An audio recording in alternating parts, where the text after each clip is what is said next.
All right, somewhere around there. That'll be fine. Oh, but now I lost all my windows. Oh God, come back. Oh dear. It's fine. Everything is a mess. We're fine. We're doing our best. We are certainly trying.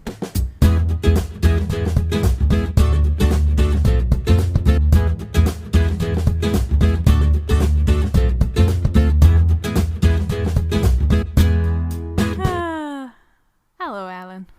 Hi, Aaron.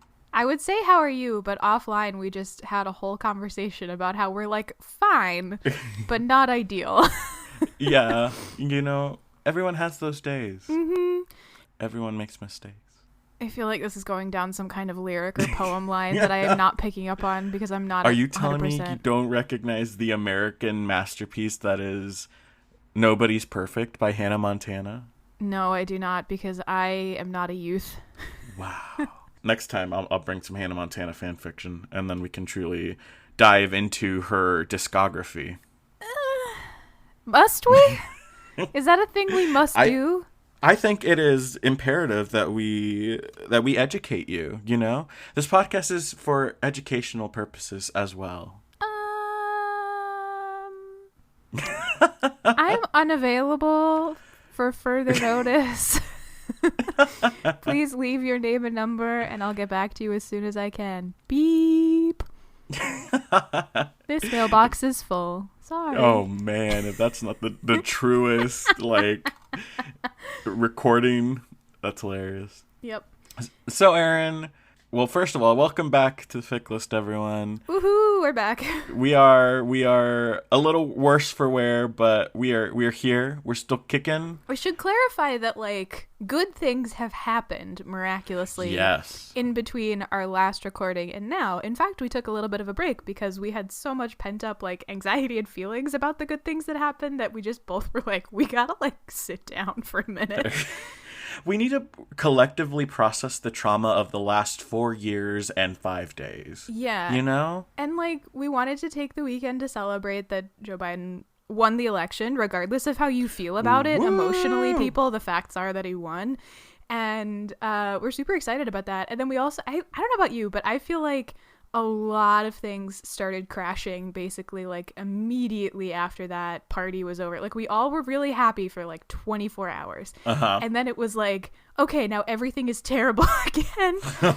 And that was hard to process because we're so used to bad things just happening all the time that we've kind of been desensitized to it.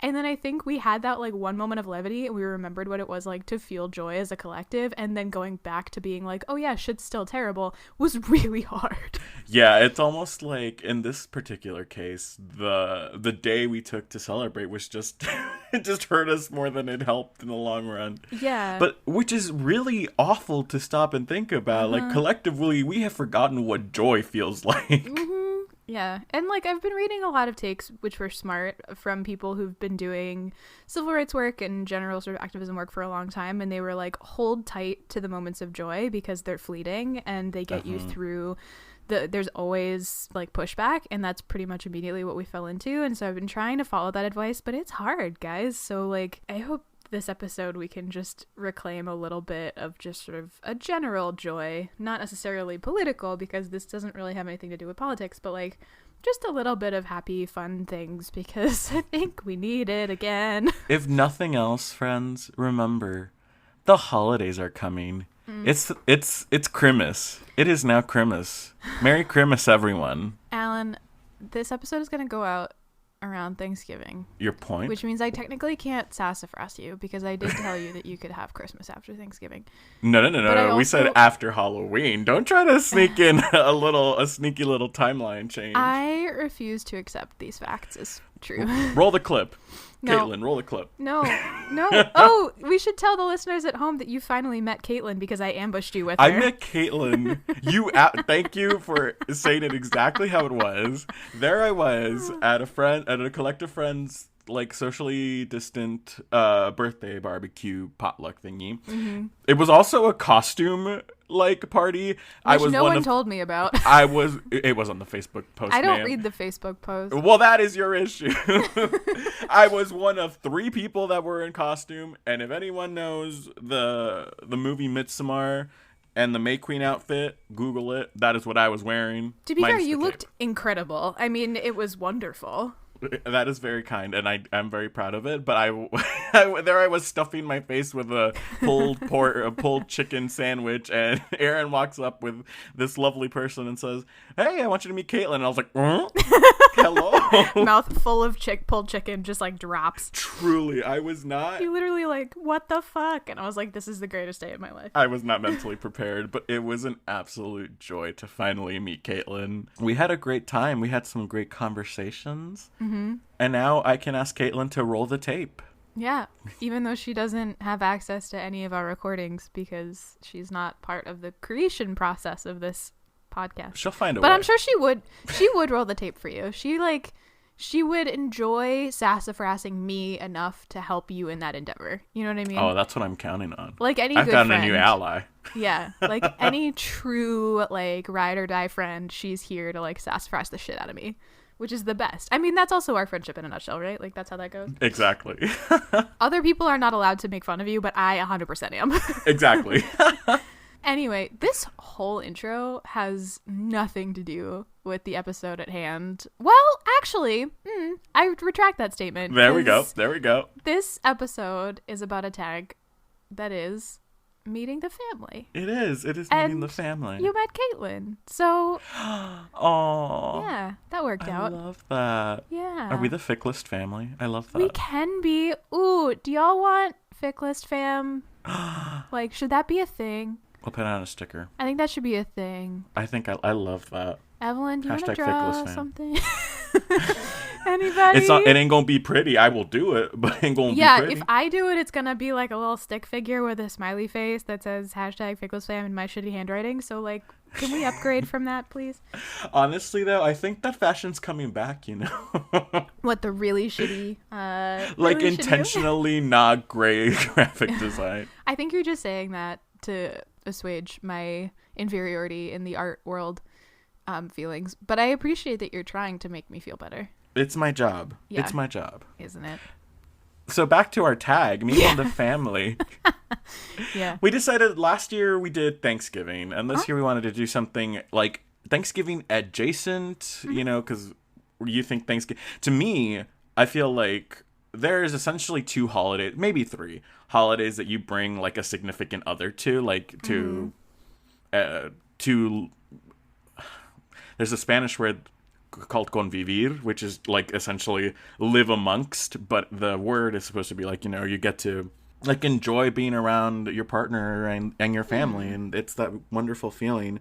And those are Thanksgiving, Christmas, and New Year's, I would say, because New Year's has always been like a big family tradition as far as Mexican American culture goes. Mm-hmm. So yeah, so we thought meeting the family is a good tag for this time of year. I agree. And also, just in general, I think a lot... Yep, I got nothing else to contribute. Continue. I was So, like, Erin, I think nothing. Head empty. Keep talking. have you read many Meet the Family, like, fics? Because I feel like it's almost like a niche, you know? Like, you can find it, but it's usually wrapped up into larger or more obvious tags. Yeah, I was going to say that. I think I've read a lot of Meet the Family scenes. Mm-hmm. I don't know that I've read a lot of, you know, specific Meet the Family, like, fics where that was the thesis of what was happening. Yeah. I will say our original thought was found family. Like, we were going to do something like that. So from that perspective, I have actually read a lot more. Like, I introduce my... you know, this person who's important to me to like my found family, because that's a very queer thing to do. So I think from that perspective, I've read a lot of Meet the Family stuff, but it's usually in the context of found family. We decided against that because we were also like, how are we supposed to do? That's not a tag that we're going to be able to find either. Right. I don't know that either one was actually easier than the other. I just think we decided that Meet the Family like was going to be easier to find. I don't know. Yeah, I also think Found the Family lends itself a little more to like a shorter fic. Yeah. Because I think the theme of found family is so like layered and nuanced that it needs a longer form fic to really expand into. Yeah, because you have to build that found family up. Yeah. So I didn't like have a good meet the family in my back pocket. I had to find one, which is my least favorite place to be. It's always a good week when Aaron and I both have to look for a fic. It bothers me immensely when I don't have the thing in 3,000 AO3 tags that I somehow magically don't have the tag. I'm positive I have a fic with a good meet the family scene somewhere in those tags, but it's not tagged that way because I don't think it was like the central thesis. Of course I was going to be like, I know that I have fics where like Elliot has to go meet Quentin's father. Like I know that for a fact. But those aren't meet the family fics, and also if I send Alan a magician's fic, he will punch me through Skype. So how do I do this? So I went and I had to look like a little gremlin, and I was unhappy about it, but I did it. You did it. In fact, should we start with you since we're on the subject? Yeah, we can. Do you mean me, what I sent you, or me talk about what you sent me? Yeah. Let's do that. Great. So the fic that Aaron sent me is called A Night Full of Romance Serene.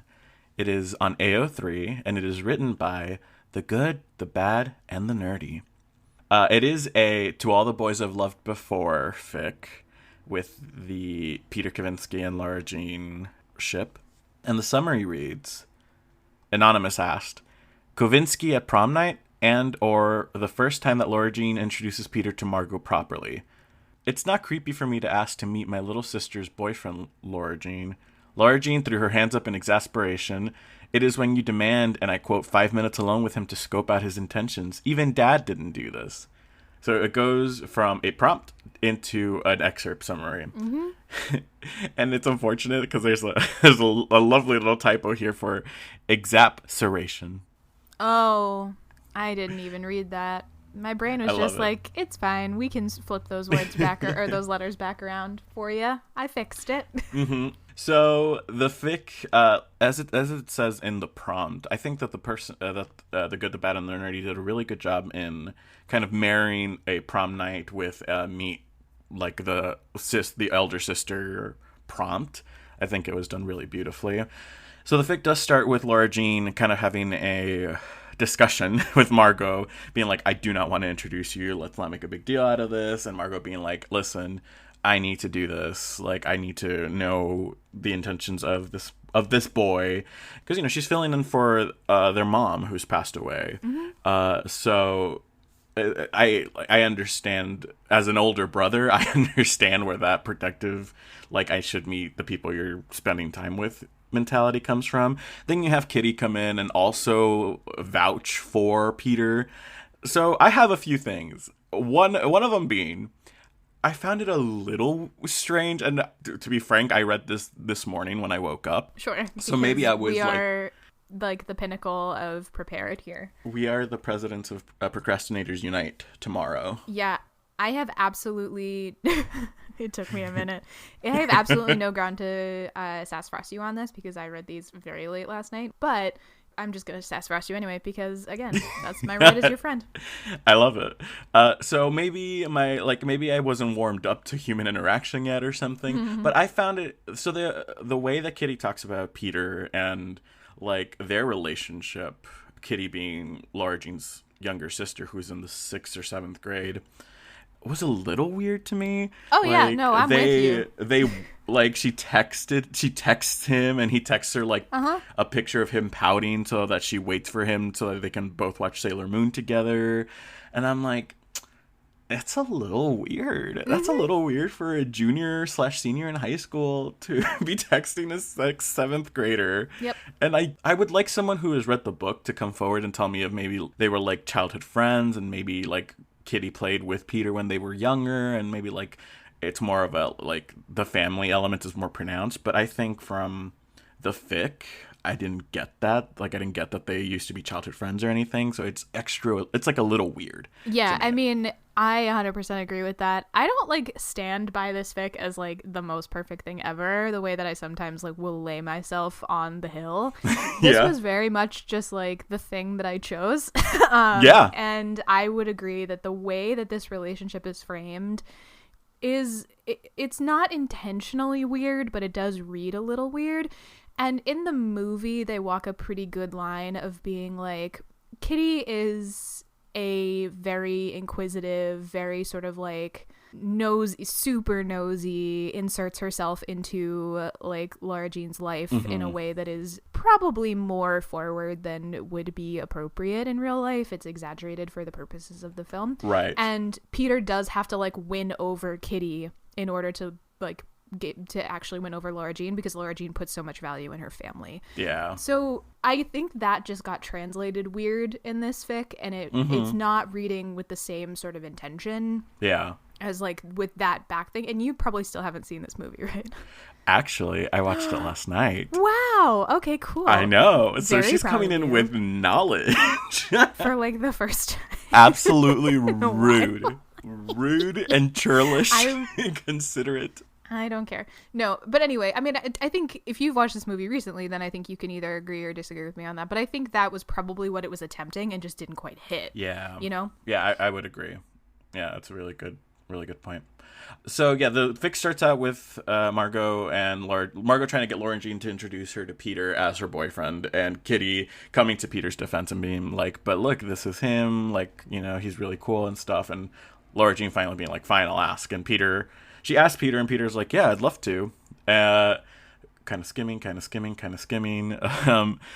Peter comes to dinner with the Song Covey clan, and it's lovely. And he immediately wins over Margot because apparently they have similar music tastes, and all goes well, and we love it. It was very cute.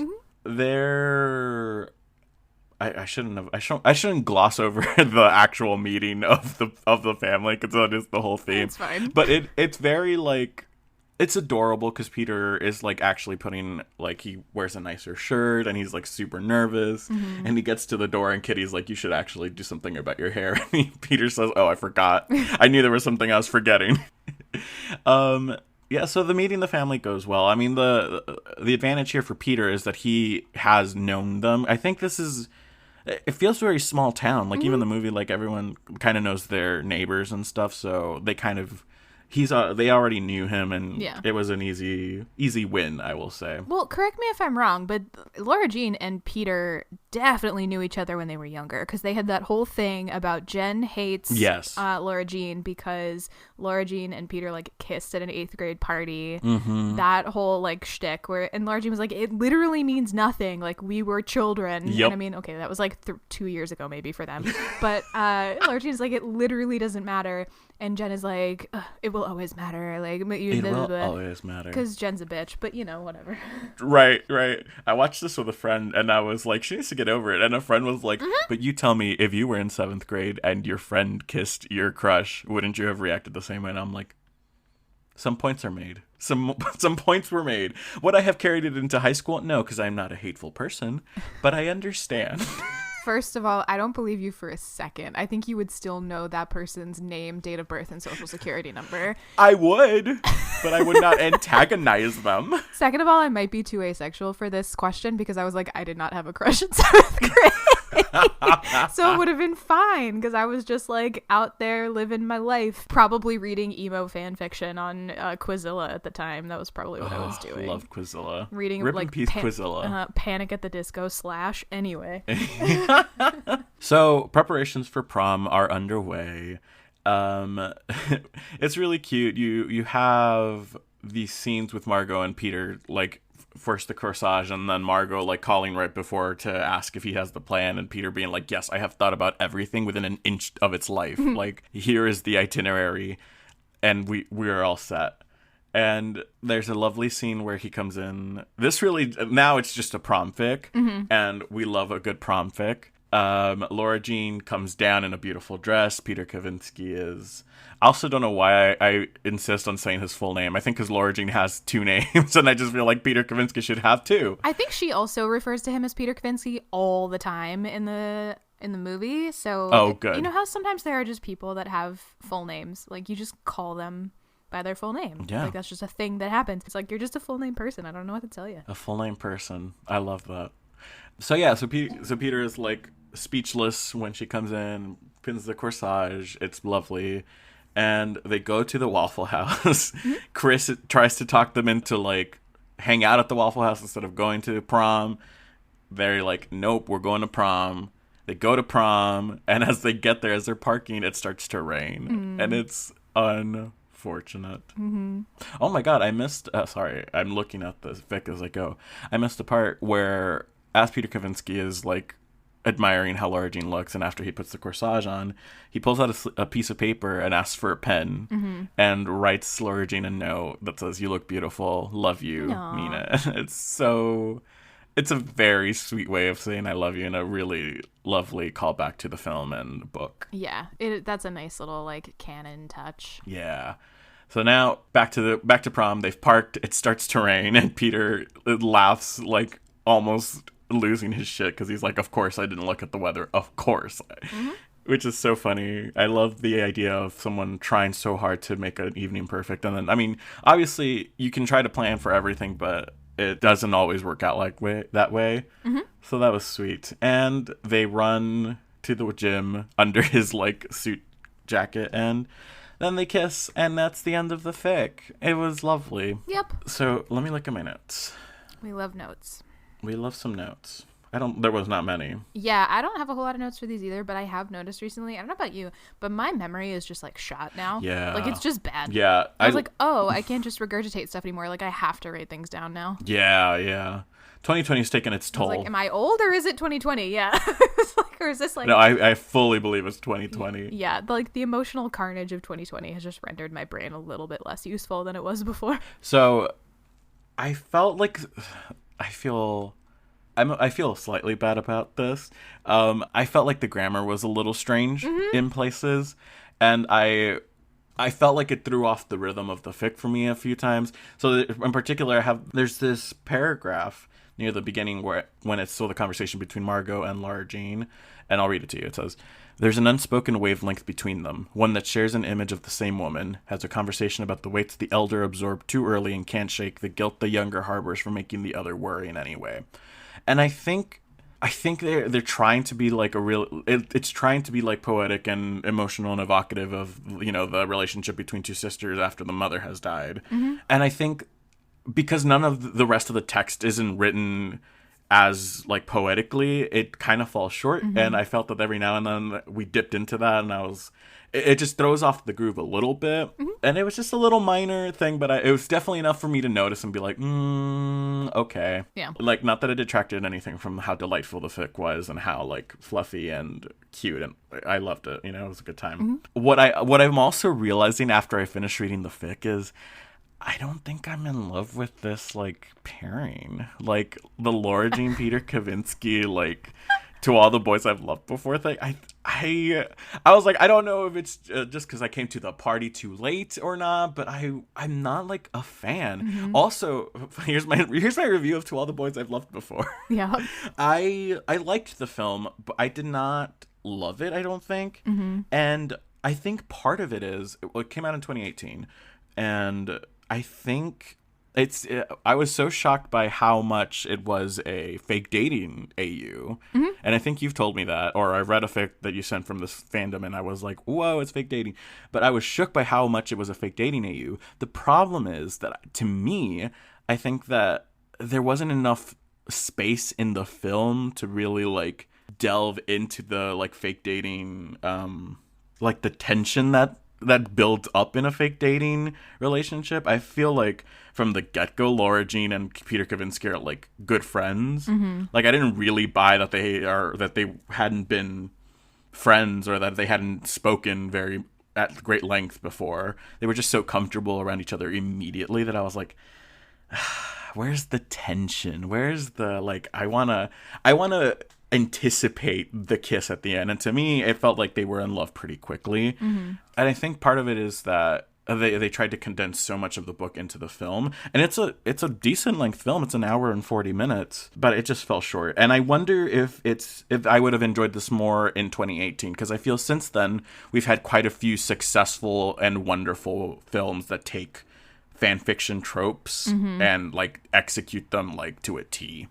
And so that, I think that's just what I realized is I'm not in love with the pairing. I appreciate it for what it is and what it has done, but might not be for me. Yeah, that's all fair. I also feel like I initially loved this movie, and I still think it has a really important place, particularly as a film that centers Asian American women at its core, which Absolutely. is very atypical and very sort of rare in a sad way.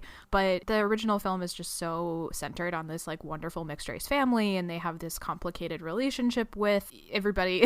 Everything is a little complicated, but it's so sort of like loving and wonderful that I think there's real value to this film just in the cultural zeitgeist.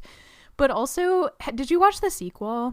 No, and I asked the friend that I was with who had seen the sequel, and she's like, I think it's frustrating. And then she gave me a few points, and I was like, oh yeah, that would be frustrating to me. Yeah, I feel very similarly, where now that I have seen the sequel, I look back at the original film with a little bit more frustration and a little bit more like, I can kind of see how the original film setup would lead to where they went in the sequel, and it actually sort of like somewhat negatively impacts my reading of Laura Jean and Peter's relationship in the original film, which is fascinating because that's what happens in fan fiction all the time with sequels. That's literally what happened in our last episode where we were like, don't read the sequel. It's true. But yeah, listen, like sequels are hard to pull off. they are, and they also, if you they go back and they color the way that you read the originals too. Yeah. Like almost always. They almost always do that. So yeah, I'm kind of with you on this. If I'm honest with you, I picked this very late at night because I needed to pick a fic and send it your way, and I just wanted to revisit this fandom because we hadn't talked about it in a while, and it had changed a little bit, which was kind of fun, and it is sort of interesting. I think it's also, this film reads differently now that we've also had a number of very successful and interesting and culturally relevant Netflix adaptations and Netflix films specifically. Yeah. So I remember this being sort of the first that went became really popular, and it went really well. I agree. And then there was a series of like not good ones. Yes, correct. And then they came back around, and I think they've kind of figured out what their niche is. So it's interesting to me also from the sort of like meta contextual influence of that to like go back to this and be like, yeah, but it's not like, it no longer holds the same weight because when you compare it to something like, for example, Dumplin', love Dumplin', which just like absolutely shattered me. Yeah. Which you could have a whole conversation about how that actually, like, Dumplin' in general speaks more to my lived experience than To All the Boys I Loved Before did, so that could probably be partially why. Sure. But like, you know, when you've had other successful films after this one, like, again, it goes back and it sort of shifts your relationship with it because it's not the only anymore. So you can kind of see it and see its growing pains a little bit more. Right. I do think that you're right in recognizing that this was a film that shattered that glass ceiling for other films like Dumplin' to come forth. And I think for that, it is very appreciated. And I will say I'm excited. I would like to delve into this fandom a bit more, maybe in a longer form fic, and maybe see if my thoughts would change. But yeah, other than that, I enjoyed myself. I thought this was very cute, very hit the nail on the head about the meeting the parents, despite meeting the family. Because, well, I mean, I guess he met the dad.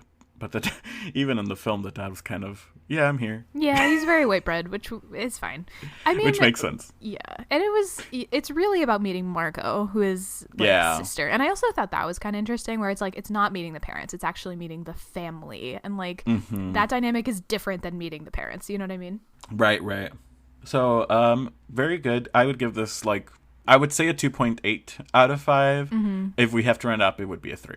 Though. You don't have to do anything. We set the rules of this, remember? I've been doing so I've gotten on Goodreads recently because I'm trying to read a lot more, and I'm doing a decent job at it. But Goodreads doesn't let you do halves. Oh, rude. It's like so it's either 3 or 4 or 2 or 3. So that's why I think in my mind I was like, I don't remember if we do 0.5s or 0.8s. So you should be it should be able to be whatever you want it to be. I mean, that's not how any rating system works, but you hear that, Goodreads? Are they owned by Amazon? Are they corporate shills? I have no clue. Is that why? Possibly. Well, I think they are, and if that case, you know, that's why. It's because Amazon sucks. True. If they aren't owned by Amazon, then Goodreads, you have no excuse. You have some splaining to do.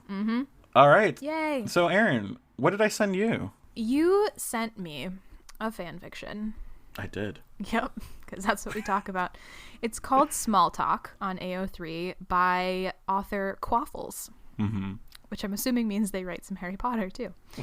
This is not a Harry Potter fic. This is a Shameless fic. Mm-hmm. And it's Ian Gallagher and Mickey Milkovich, which of course it is. There isn't really any other major ship out of that show. There's no other ship. Yeah. Yep. Okay, I sense Alan has strong feelings in this regard, but I'm going to keep talking because it's super fun. Please do. The summary of this fic says, Ian has a hard time convincing his boyfriend, Mickey, to come over for a Friday night family dinner. And the word boyfriend, like, it ends at boyf with a dash. And then italicized Mickey. Like, it's very careful then to be, like, not boyfriend. Yep. Which is real funny. It is a great summary because it absolutely sets everything up in the fewest words possible. Yeah. And it's awesome. Like, I love that. It sets the summary. tone. Yeah. Totally sets the tone. Totally rocks. I will confess, I have not seen Shameless, but I have seen every scene between Ian and Mickey in YouTube compilations.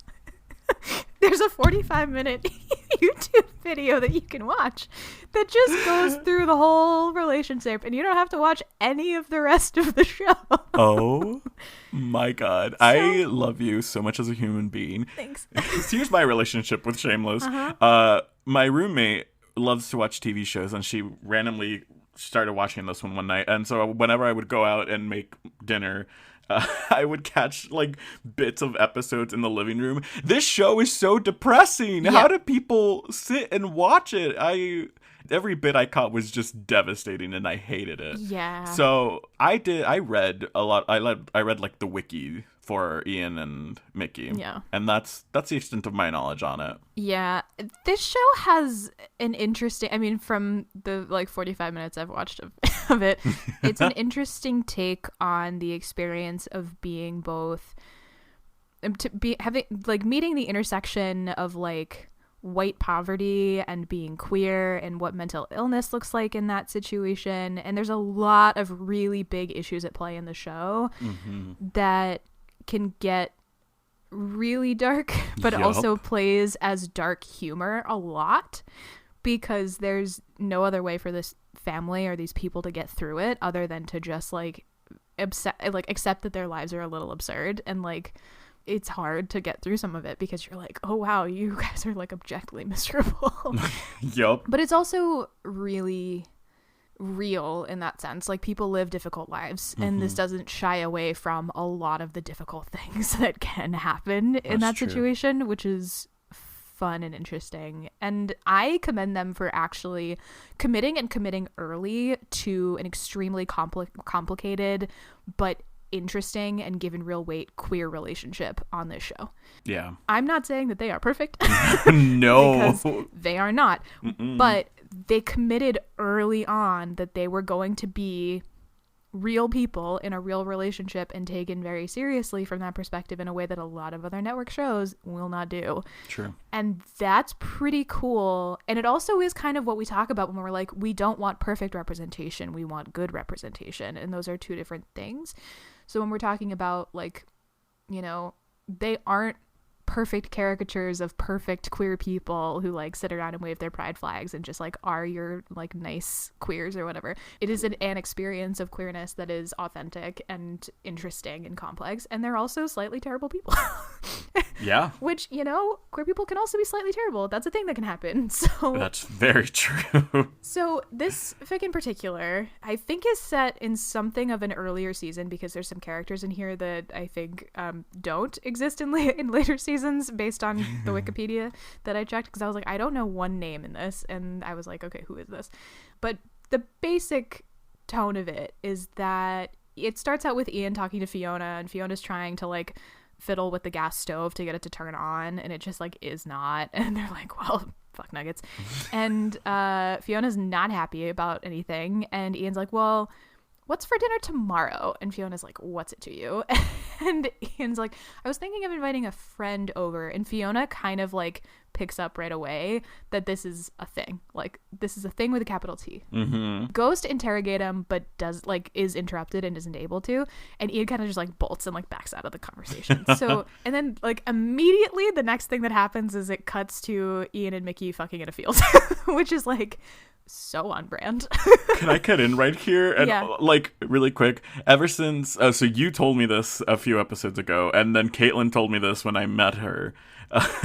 Where they were like, you were saying you've got to read the tags before reading the fic. Like that's a thing you have to do. And I'm like, okay, I'll be better about it now that I know that that's how it's supposed to go. So I read the tags, and the tags are meet the family, family dinner, mentions of cock and coming, but no graphic sex scenes, angst fluff. And I was like, okay, great. I know what I'm getting myself into. Cut to them fucking in the field. And I was like, I know. Excuse me, that's more than mentions of cock and coming. This is a graphic sex scene, but okay. Yep. I was like, this is not, that tag is inaccurate.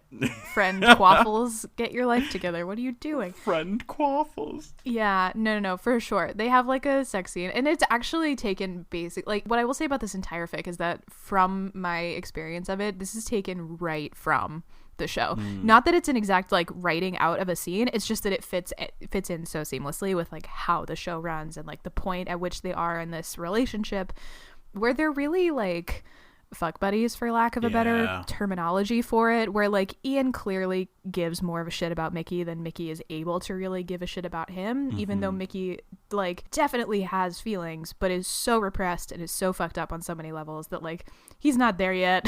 No. And is just very like, we're keeping it not feelingsy, like I'm not your fucking boyfriend, any of that stuff. And Ian raises the possibility in this particular scene of, hey, what are you doing tomorrow? And Mickey's like, whatever. And Ian's like, do you want to come over for dinner? And Ian is expecting like not a horrifically like hell no response, but he's definitely expecting some confusion and probably like a no. But Mickey like flat out laughs at him and is like, what, are you gonna cook me dinner? Are we playing fucking house now? And like all this stuff. He's like really kind of derisive about it, which takes Ian by surprise. Which, having seen that era of their relationship, I'm like, I don't know if you should have been that suppressed in that moment, but okay. I don't have the context, so maybe I shouldn't talk. Basically, Mickey's like, what, am I going to sit down and have a fucking, like, meal where we have, like, small talk with your family? Like, absolutely not. Like, no, we are fuck buddies. That's all it is. And Ian's really mad, like really angry about it, but is like fine, like, and knows internally he has this whole thought process where he was like, Mickey sets the terms of this relationship and I follow, and that's how this is, and if I ask for any more or push any more, I'm going to lose the whole thing. And he's butting up against a lot of anger about being in that situation, but he also doesn't really know what to do about it, so he just kind of like accepts it, but he's pissed and he's like, fine, whatever, like, you don't have to come. And Mickey's like, don't run and cry, what did you think I was gonna say? And Ian kind of tells him off and is like, I thought you were going to be shocked and then consider it. I didn't think you were going to sweep it under the rug. And he just like pieces out. He basically leaves with a flourish of like, maybe I'll save this for when, I find somebody that actually gives a shit about me. Yeah. And just kind of pieces out. And he goes back home and is really unhappy, but also is like, I don't want to deal with my feelings, which same, Ian. I understand. Accurate. Where you're like, yep. I did make a note where at the very beginning, my first note is, hi, ouchies. Oh. Which is where it's like, ow, ouchies. But then my immediate next note is, gentle misogyny, my old friend, how on brand. Oh no. Which is kind of the show, right? Like, sure. no one is a perfectly good person or whatever. So Ian is, home, and Fiona and Lip are there, and they like, the quote is, Fiona ambushes him when he gets back from the baseball field, eyes worn from holding back tears, parentheses, he may be a gay, but he's not a girl. And I was like, okay, cool. It was just a really, it was a really good way of establishing the internal narratives of these characters and like really understanding them and knowing that like they have complex relationships with identity and like complex relationships with all sorts of things, and they're not perfect, which is like interesting. Like, it's an interesting storytelling device to have complicated characters who are not 100% perfect.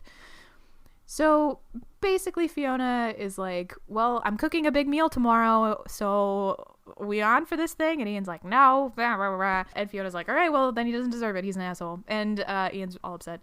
And Lip shows up to try to like try to comfort him. And Ian's like, I don't want this from you. Like, you're supposed to get each other drunk, wingman them into a hookup, and then make fun of each other. And Lip is like, I guess we're gonna have to go out and use our fake IDs to get into gay bars. Ian's like, no, this is not what's happening. So they just kind of like, they leave it at like, Ian does not want emotional support. Like, Ian just wants to be left alone. Right. So then the doorbell rings, and it's he runs downstairs, and he's like half out of it, has no idea what's going on, because I think he's like took a nap or whatever. And Mickey's at the door. It's the day after. It's definitely the day after. But Ian was asleep. He was taking a nap, which is why he's confused. Now I understand. And so Mickey shows up at the door, and Ian's like, what the fuck are you doing here? And Mickey's like, what do you think? Get me out of my way so I can have this fucking weird night and just be done with it. And he sits down, and like, he's in the living room, and Ian's just like, fascinating. And does probably the most Ian thing that you could possibly do, which is decide he's gonna like give Mickey some hell in retaliation for being a little fucker. And the kids, so like Debbie and what's the other kid's name?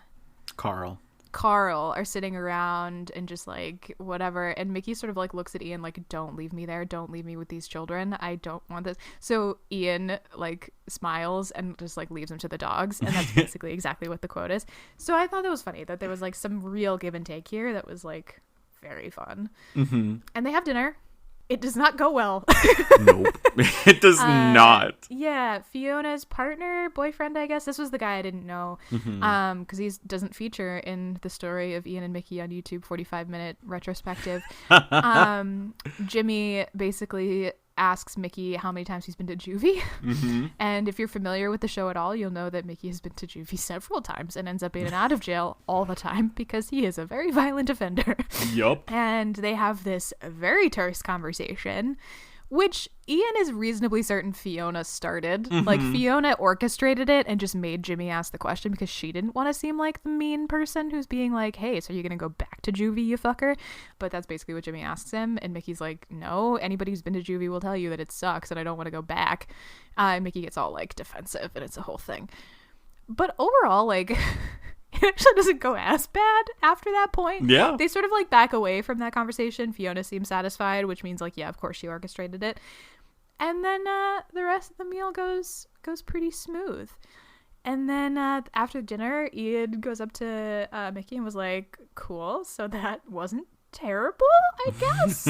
And Mickey's like, yeah, well, I guess it was fine. And Ian's like, thank you for coming. Like, I can't believe you did it, and also it was like really difficult to like show up and do that. And Mickey's like, don't worry about it, I figured if I was going to continue to get late, I better at least try to do one thing that you want me to do, which Ian is like, ooh, the first ever concession. I'm gonna hold on to this with my little grubby hands and hold tight to it. And then they attempt to have sex and are interrupted by Lip, who is deeply traumatized by this experience and pauses a little too long, makes everyone upset, and Mickey runs out of the house without having achieved anything. And Ian's like, well, that happened, and he calls him, and Mickey is like already taken care of his heart on several times over, says the fic, but then helps Ian through his own, which is sort of funny. And that's where it ends. It is where it ends. Yeah, let me see what other notes that I put in here. Was anything fun? Was anything fun? With regards to that thing about leaving with the kids, my exact note was, LOL, he leaves him with the kids like a little bastard. And then my last note, which I stand by, is, this is delightful. Well done, team. Yeah. Yeah, I had a good time with this one. It was fun. I was very grateful to have some background on the relationship and be able to like piece it into the context of their relationship and likely where they were within their arch, because if you are at all familiar with Shameless, you know that their trajectory is very complicated, and they go through significant character development shifts over time. Like Ian ends up having a very real bout of mental health problems related to bipolar disorder, and Mickey ends up taking care of him in a very real way, and like that is a huge shift. So this was clearly before any of that. Like, this is early on when Mickey is still like badass like juvie kid, like and they haven't really settled into that yet. He's probably still, I think he's still going to get married to the weird prostitute lady. I think so. This was written in 2012. So go back 8 seasons from whatever the current season of Shameless is. Yeah, so there's a comment from 2014 that's like, I hope season 5 talks about this. Yeah. So presumably this is season 2 or 3. Yeah, and Mickey definitely has like a horrific relationship with his father that like ends really badly. Yeah. And like that has not been concluded yet because there's mentions of his dad in here of being like, yeah, I'm gonna go home and just like, you know, keep my dad away from me or whatever. So like this is a very specific moment in their early relationship that is a fascinating place to drop in. I thought it was super on brand for the show without being a direct translation. I really enjoyed it. I love, as you know by now, I love anything that is angst and fluff. So you picked this with me in mind. I did. And yeah, it was a success.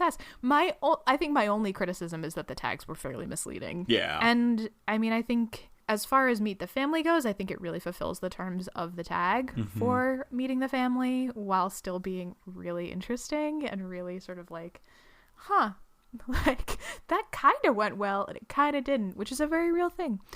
So overall, I had a good time. You know what's interesting, and I'm realizing now, is that we both picked fics in which the family already knows the partner, essentially. Yep.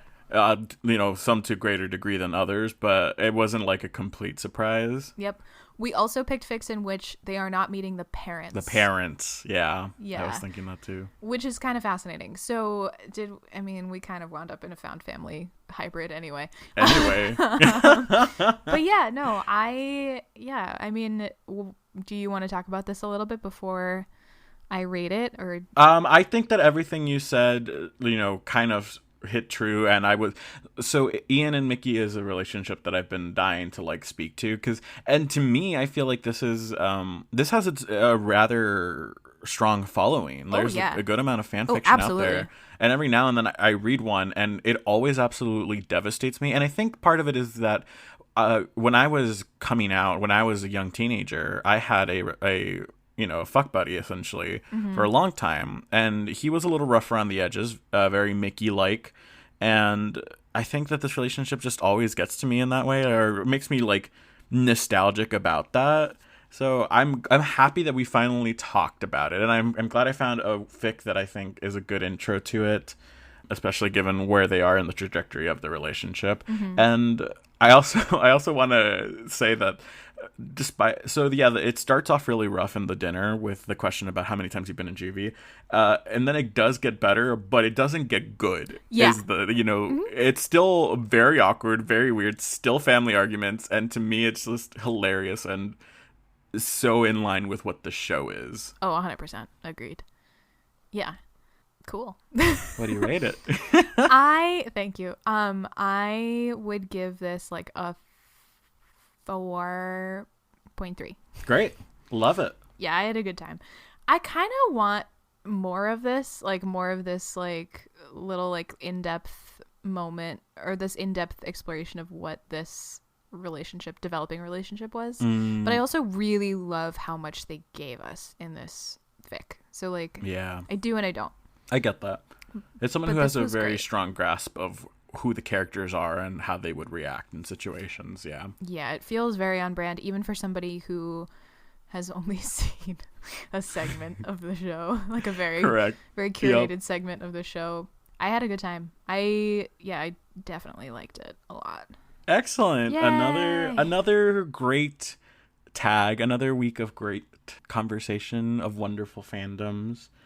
Yeah, so I guess that's it. Yeah, these always feel so odd now when we finish the first tag. I know, because we're like, wait, what? And we don't immediately launch into the other one. Yeah, but that's I guess really funny. This is where we say like Happy Thanksgiving to anyone who celebrates. Yeah, and like we recognize that this year is probably really hard for a lot of people, especially like, I mean, the two of us are in that boat too, and like with COVID cases on the rise, and also Thanksgiving being a complicated holiday for a lot of reasons anyway. Yeah, like we're just sending a lot of love out into the universe to anybody who's listening to this, and like I'm trying to give myself some space to be like, this kind of sucks, and that's okay, and like I'm just gonna eat some pie, and like may we all give ourselves space and eat some pie, you know? I could not have said it better myself. Yay. That's good. All right, everyone. As always, please, if you enjoyed the episode, be sure to like, to rate, to review, share with a friend. What platforms can people listen to this on, Erin? They can listen to this mostly on Apple Podcasts, Spotify, SoundCloud, Podbean, Stitcher, probably Google Play somewhere. I put us on Amazon Music or Amazon Podcast, but I don't know if that's real yet or not, or if I'm going to get sued for talking about it. I don't know.